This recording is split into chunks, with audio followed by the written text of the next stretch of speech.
Dear friends, here are your beloved engines, Edward, Henry, and Gordon. Each has their own strengths and struggles, but together, they're really useful engines. Whether it's proving one's worth, learning the value of teamwork, or facing the consequences of stubbornness, these engines have much to teach us. In loving memory of Wilbert Audrey and Britt Allcroft. Happy 80th anniversary.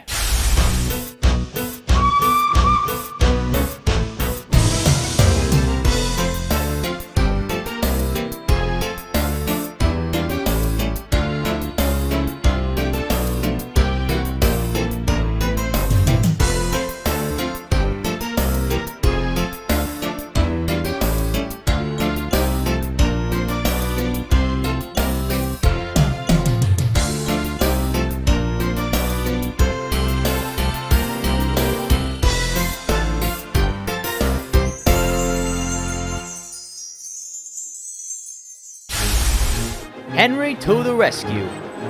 It was a beautiful morning on the island of Sodor.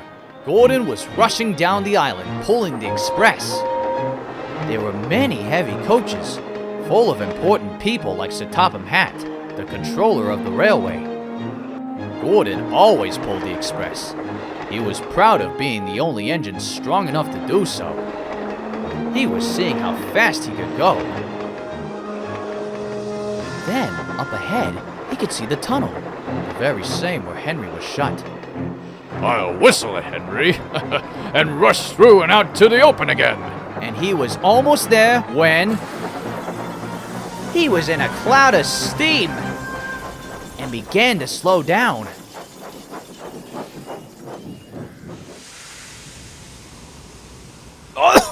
What's happened to me?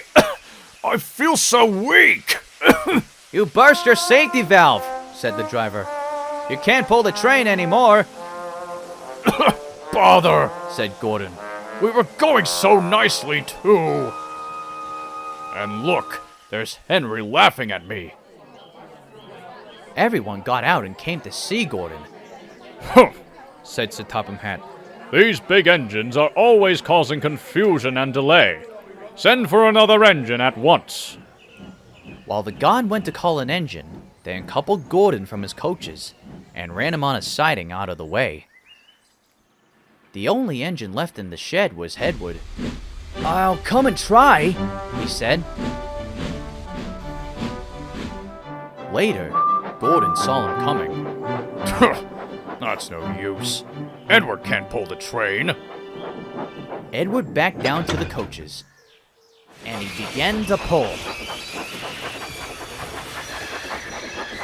He puffed and pulled and pulled and puffed, but he couldn't move the heavy coaches. I told you so, said Gordon rudely. Why not let Henry try? Sir Topham Hatt turned to Henry. Will you help pull this train, Henry? He asked. "Oh, yes, sir," said Henry at once. Gordon's crew lit Henry's fire, while the workmen broke down the wall in front of Henry and put back the rails in front of him. And once he had enough steam, Henry puffed out. "Oh, I'm so stiff!" He was very dirty. His boiler was black from the soot and dirt staying in the tunnel. You better have a run to ease your joints and find a turntable, said Sir Topham Hatt kindly. Henry came back feeling much better, and he backed down to the front of Edward. "I'm ready," said Edward. "So am I," said Henry. "Pull hard, pull hard, pull hard," puffed Edward. "We'll do it, we'll do it, we'll do it," puffed Henry. The heavy coaches began to move, slowly at first, and faster and faster. "We've done it together! We've done it together!" Edward and Henry puffed together. "You've done it, hooray! You've done it, hooray!" sang the coaches. All the passengers were excited and whooped and cheered for Henry and Edward. Sir Topham Hatt leaned out of the window to wave at Edward and Henry.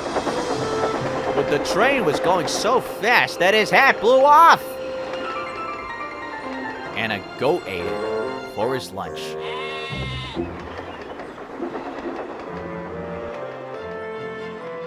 They never stopped till they came to Knapford, the station at the end of the line.